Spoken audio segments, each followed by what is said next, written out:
Welcome back, English learners. My name is Marco, and I'm joined here by the lovely Erica. And today we're going to be bringing you another great lesson, one of the lessons that you requested. Yes, that's right. Actually, Maxim S requested this one. Right. I think he's really into research and investigation, so we're bringing you a great lesson about this topic. Okay, so I'm really excited to hear this dialogue all about research. So why don't we start listening to two university professors discussing an important question.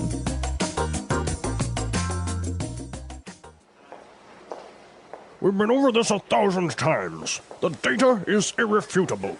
Look, we've done extensive research, built studies, and read the literature, and there is conclusive evidence to support my theory. Horowitz, I beg to differ. Even in your most recent study, the investigative approach was flawed. You know as well as I do, the collection of data was not systematic, and there's a large margin of error. To draw a definitive conclusion based on that data would be misleading.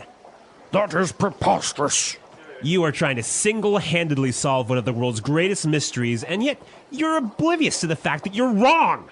I am not wrong. The chicken came first. No! The egg came first! The chicken. Egg! The chicken. The egg! The chicken. The egg!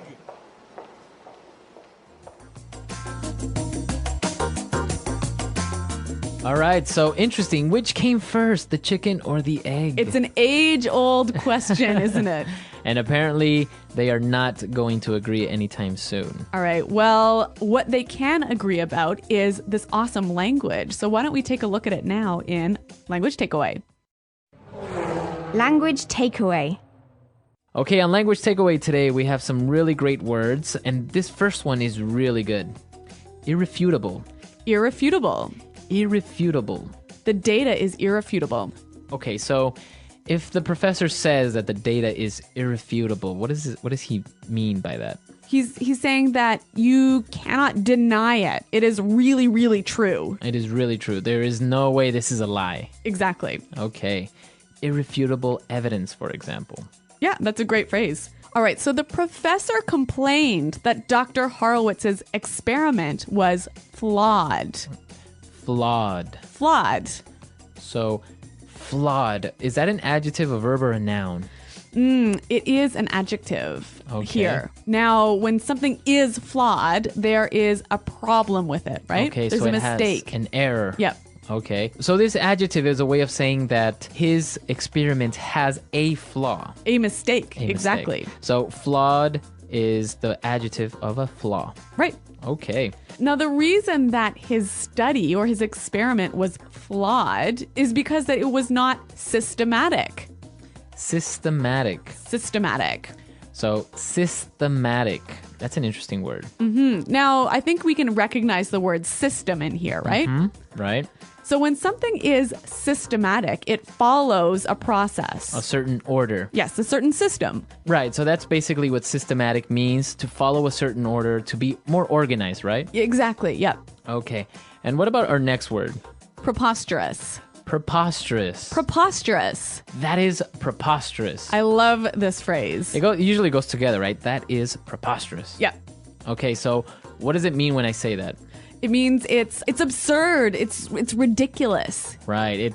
It doesn't make sense. I can't believe you said that. All right, well, this is a really interesting phrase, but I think it's a little bit more common when it's used by older people. Yeah, I don't really see a young person going up to someone and say, hey, that's preposterous. Yeah, but it is a wonderful phrase. Now, our final phrase for takeaway, oblivious. Oblivious. You're oblivious to the fact.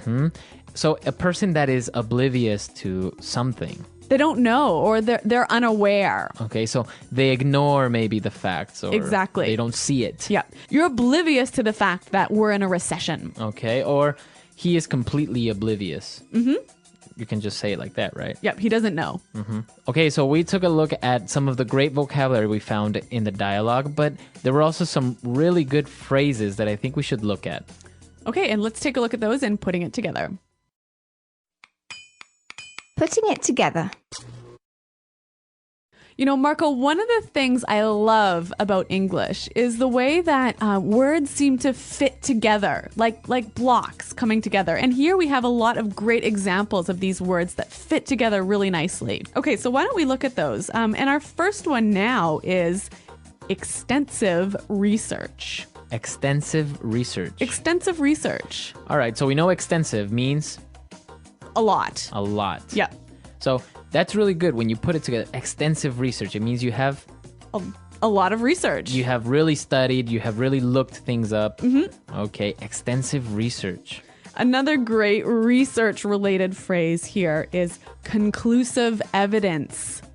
Conclusive evidence. Conclusive evidence. All right, now the first word there, conclusive. When something is conclusive, you can't argue with it. It's the final decision. All right, well, the professor complained that Horowitz's investigative approach was flawed, right? Mm-hmm.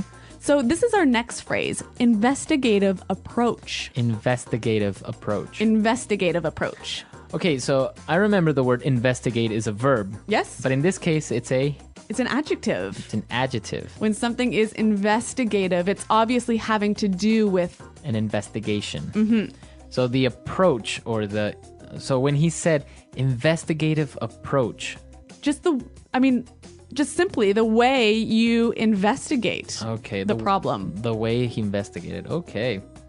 Very interesting. What about this other phrase that I saw? It was really interesting. Definitive conclusion. Definitive conclusion.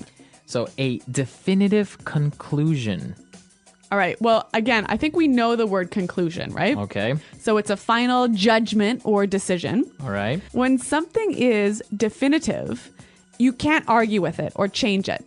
Okay, so the conclusion or the final result is final. Like there is no way of arguing it. Exactly. Okay. All right. Definitive conclusion. This is some great language. So why don't we listen to it one more time in the dialogue?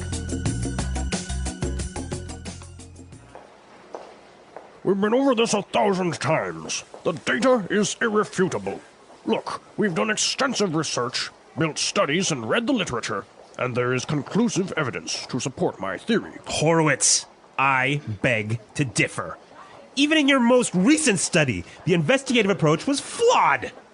You know as well as I do, the collection of data was not systematic, and there's a large margin of error. To draw a definitive conclusion based on that data would be misleading. That is preposterous. You are trying to single-handedly solve one of the world's greatest mysteries, and yet you're oblivious to the fact that you're wrong. I am not wrong. The chicken came first. No! The egg came first! The chicken. Egg! The chicken. The egg! The chicken. The egg!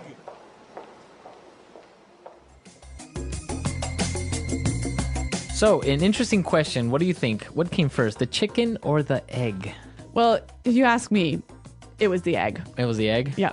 Interesting. What about why did the chicken cross the road?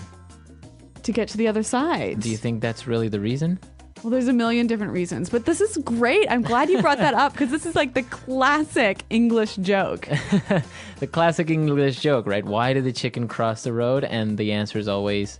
Well, there are a million answers. So do you guys know any chicken jokes? Yeah, why don't you come to our website, EnglishPod.com, and on the comments section, why don't you leave us your thoughts on what came first, the chicken or the egg, and why do you think the chicken crossed the road? All right. Well, we really look forward to hearing your ideas, and Marco and I will be around to answer your questions. So I think we're out of time for today, but thanks for listening, and We'll see you there. goodbye. Bye.